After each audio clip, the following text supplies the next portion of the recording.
उधर अमेरिकी राष्ट्रपति बाइडेन अब व्लादिमीर पुतिन पर दिए कसाई और सत्ता वाले अपने विवादास्पद बयानों पर अड़ गए। वो भी तब जब फ्रांस के राष्ट्रपति मैक्रोन समेत कई देशों के नेताओं ने बाइडेन के बयान की आलोचना की थी। लेकिन इस आलोचना का असर बाइडेन पर नहीं पड़ा और उन पर पत्रकारों के सवालों की बौछार हुई तो वो फिर उलझ गए।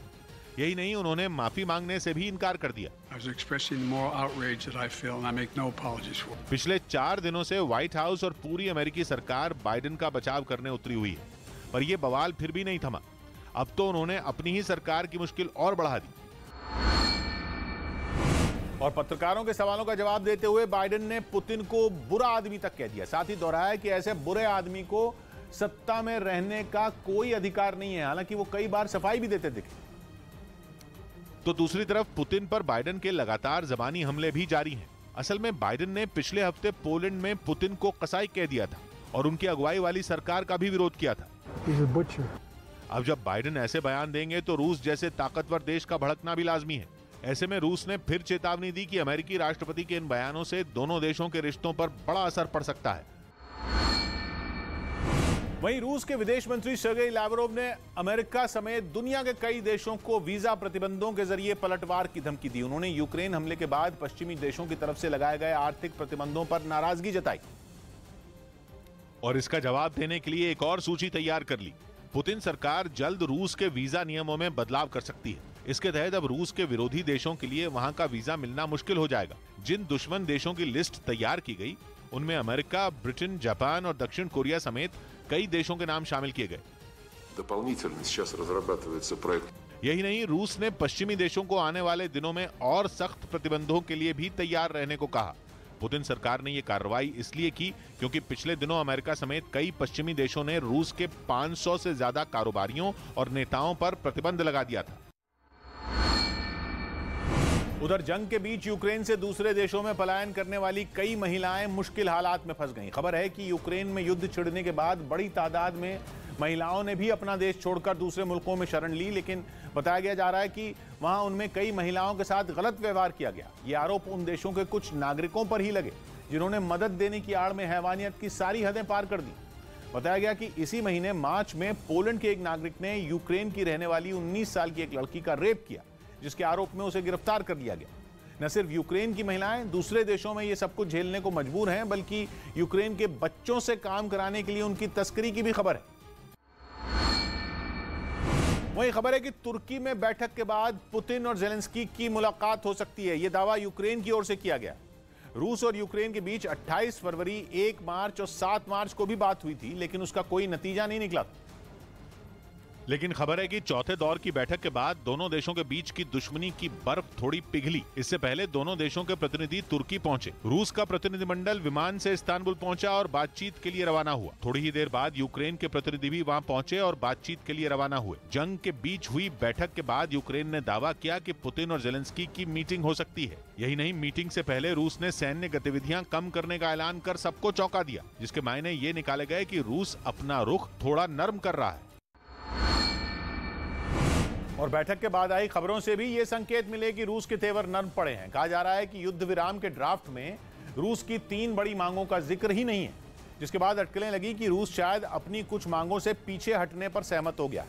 कहा जा रहा है कि जिन 3 बड़ी मांगों से रूस पीछे हटने को माना, उनमें एक ये है कि यूक्रेन में नेतृत्व परिवर्तन नहीं होगा, यानी जेलेंस्की यूक्रेन के राष्ट्रपति बने रहेंगे।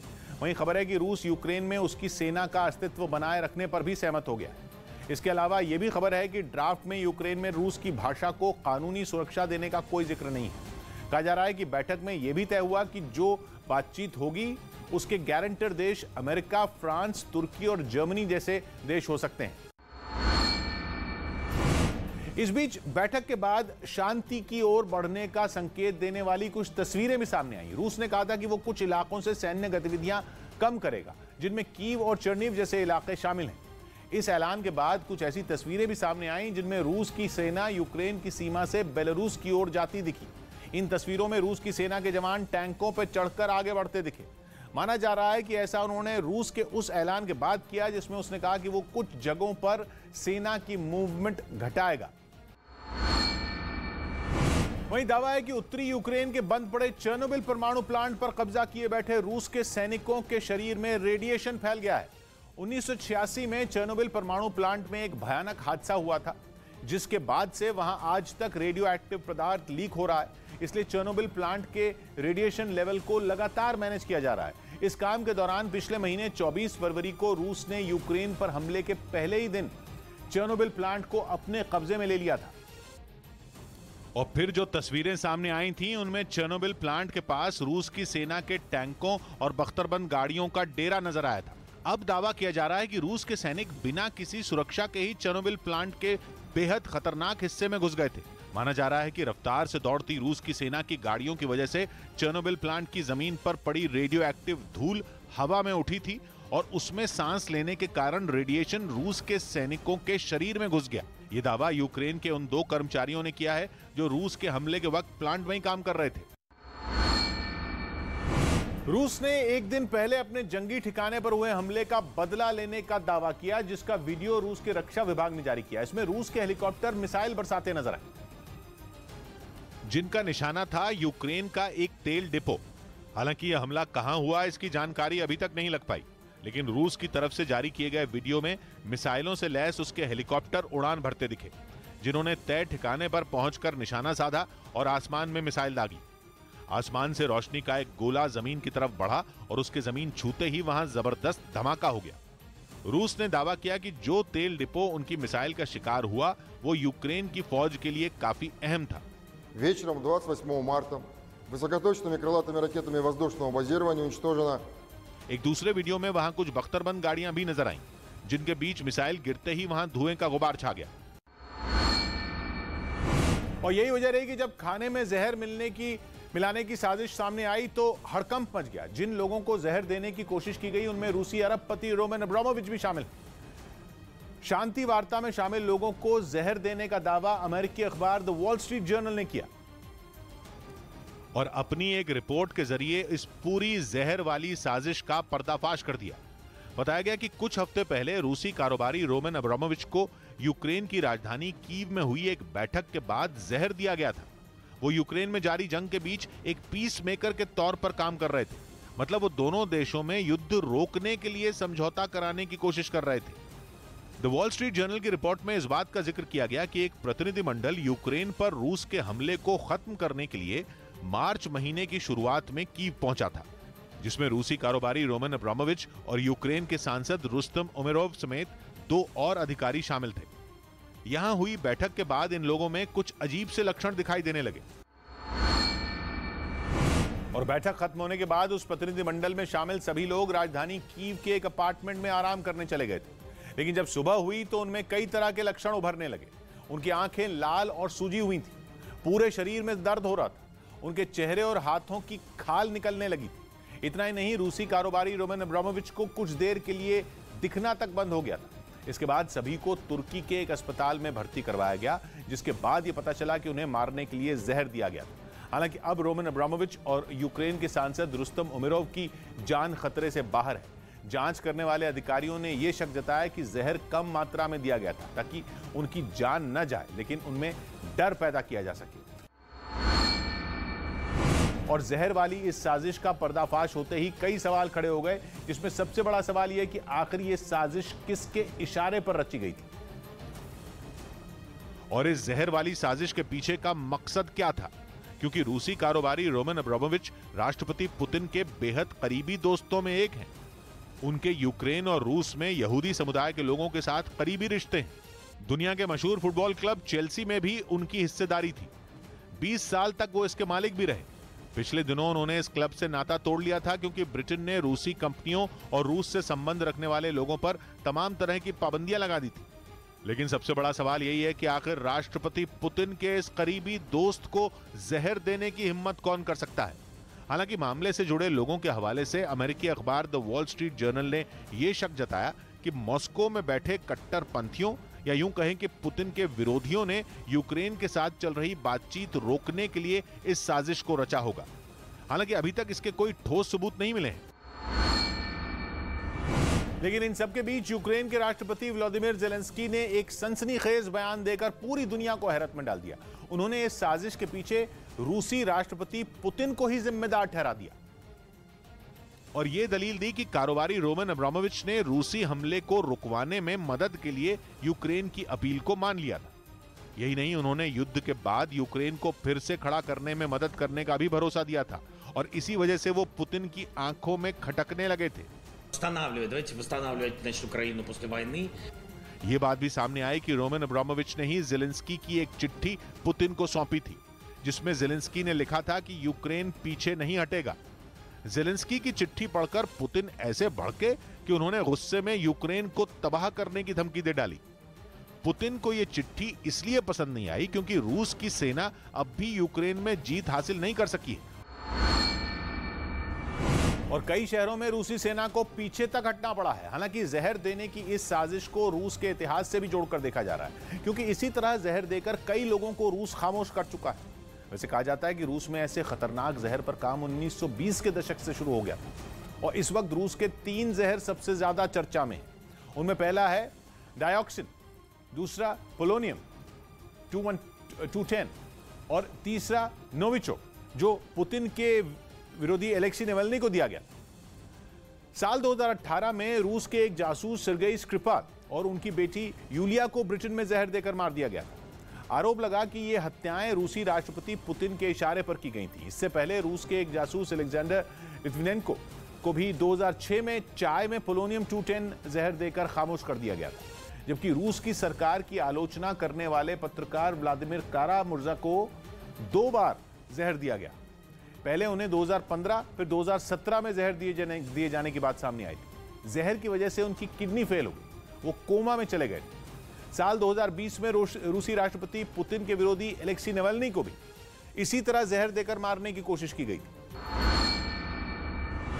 इस बीच खतरे से बचने के लिए रूसी राष्ट्रपति व्लादिमीर पुतिन ने अब बॉडी डबल का इस्तेमाल करना शुरू कर दिया। ऐसा इसलिए क्योंकि यूक्रेन पर हमले के बाद से ही अमेरिका समेत यूरोप के ज्यादातर देश पुतिन के खिलाफ खड़े हो गए और उन्हें सत्ता से बेदखल करने के साथ जान से मारने तक की साजिश रची जा रही है। दावा तो यह भी है कि पुतिन को मारने के लिए सुपारी तक दे दी गई है।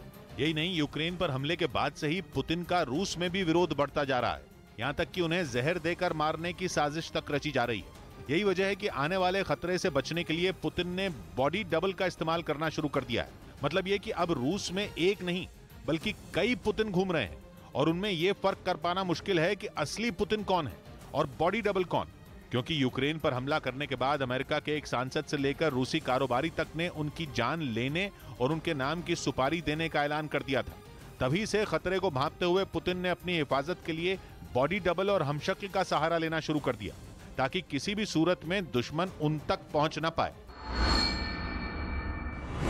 वहीं यूक्रेन युद्ध के बीच पुतिन के नाम पर धमकी देने वाले कजाकिस्तान की एक आरजे को नौकरी से हाथ धोना पड़ गया, क्योंकि उसने फेसबुक पर यूक्रेन युद्ध पर हुई एक बहस के दौरान अमेरिका और उसके सहयोगियों का समर्थन किया। आरोप है कि बहस बढ़ने पर उसने पुतिन का नाम लेकर एक शख्स को डराने की कोशिश की और उसे चेतावनी दी कि ज्यादा बोलने पर वो अंकल वोवा से कहकर कजाकिस्तान पर हमला करवा देगी। असल में पुतिन के समर्थक उनके लिए इस नाम का इस्तेमाल करते हैं। आरजे का यह बयान देखते ही देखते सोशल मीडिया पर वायरल हो गया और इसको लेकर कजाकिस्तान में विवाद गर्मा गया, जिसके बाद लोगों ने कजाकिस्तान के उस रेडियो स्टेशन को निशाने पर ले लिया जहां वो लड़की आरजे की नौकरी करती थी। हालांकि विवाद गर्माता देख रेडियो स्टेशन ने उसके बयान से पल्ला झाड़ लिया और उसे नौकरी से निकाले जाने का फरमान सुना दिया, क्योंकि खुद कजाकिस्तान सरकार भी यूक्रेन पर रूसी हमले के खिलाफ बोलने से परहेज करती रही।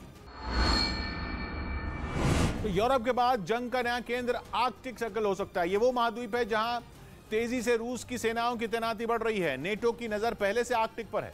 बर्फ से घिरे आर्कटिक पर अब तक की सबसे बड़ी जंग छिड़ने के पूरे आसार बनते दिख रहे हैं।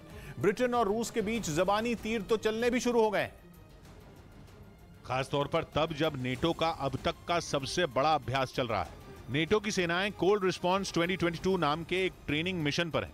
पिछले 30 साल में इसे नेटो का सबसे बड़ा अभ्यास बताया जा रहा है। लेकिन जब नॉर्वे में ब्रिटेन के रक्षा मंत्री पहुंचे तो उन्होंने रूस को घेरना शुरू कर दिया। उन्होंने आरोप लगाया कि रूस की सेना आर्कटिक में सक्रिय है। आर्कटिक में रूस की सेना की मौजूदगी का बढ़ना अच्छा संकेत नहीं है। ब्रिटेन ने आरोप लगाया है कि रूस जानबूझकर आर्कटिक में अपनी फौज की तैनाती को बढ़ा रहा है, जिससे पूरे इलाके की शांति बिगड़ने का खतरा है। आर्कटिक में फौजों की तैनाती एक नई जंग की तरफ इशारा हो सकता है। ऐसी जंग जिसका हिस्सा रूस, यूरोप और अमेरिका हो। हालांकि रूस का दावा इससे कुछ अलग है। रूस का दावा यह है कि वो फौज की तैनाती केवल अपने देश की सुरक्षा के लिए कर रहा है, क्योंकि जिस तेजी से आर्कटिक में बर्फ पिघल रही है, सबसे बड़ा खतरा रूस को होगा, क्योंकि आर्कटिक की सीमा जिन देशों से लगती है उनमें जमीन का 53% हिस्सा रूस का है।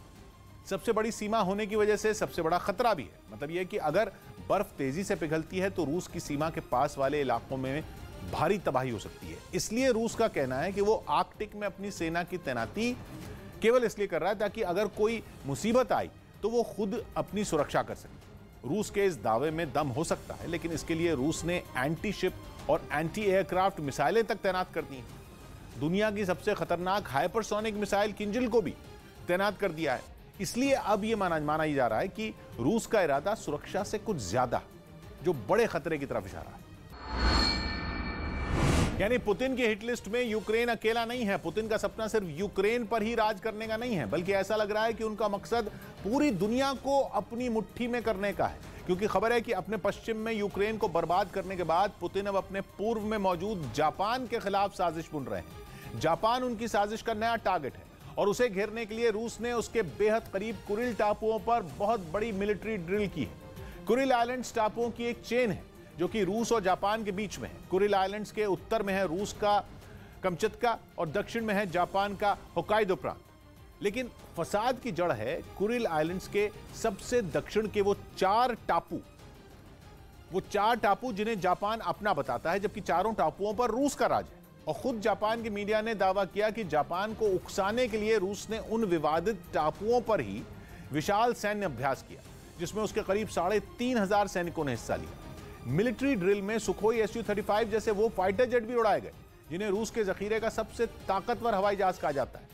इसके साथ ही Bastion P coastal defence system, मी-8 हेलीकॉप्टर, ताकतवर 72B3 टैंक और ड्रोन भी टापुओं पर उतार दिए गए। मतलब पुतिन ने जी भरकर अपनी ताकत की नुमाइश की। और ये तो अभी बस शुरुआत है, आगे पुतिन कुछ भी कर सकते हैं। ऐसा इसलिए कहा जा रहा है क्योंकि विवादित कुरिल टापुओं पर पुतिन की स्ट्रैटेजी बिल्कुल वैसी नजर आ रही है जैसी यूक्रेन पर धावा बोलने से पहले थी। यूक्रेन पर हमला करने से कई महीने पहले भी पुतिन ने उसके बॉर्डर पर अपने 1 लाख सैनिकों की फौज खड़ी कर दी थी और रूस की सेना वहां मिलिट्री ड्रिल भी करती थी। कुरिल टापुओं पर रूस की इस मिलिट्री ड्रिल की टाइमिंग भी अहम है, क्योंकि यह तब हुई जब पिछले हफ्ते 21 मार्च को ही रूस ने जापान से चल रही शांति वार्ता रोक दी थी। असल में यूक्रेन युद्ध की वजह से जापान ने रूस पर कई प्रतिबंध लगाए हैं, जिनसे रूस ऐसा भड़का कि उसने जापान से बातचीत ही रोकी और अब कुरिल टापुओं पर सैन्य अभ्यास करके जापान की दुखती रग भी दबा दी। बल्कि रूस काफी वक्त से कुरिल आइलैंड्स पर अपनी सैन्य ताकत बढ़ा रहा है। अभी दिसंबर में ही रूस ने कुरिल आइलैंड्स के पास अपने कोस्टल डिफेंस सिस्टम भी तैनात किए थे।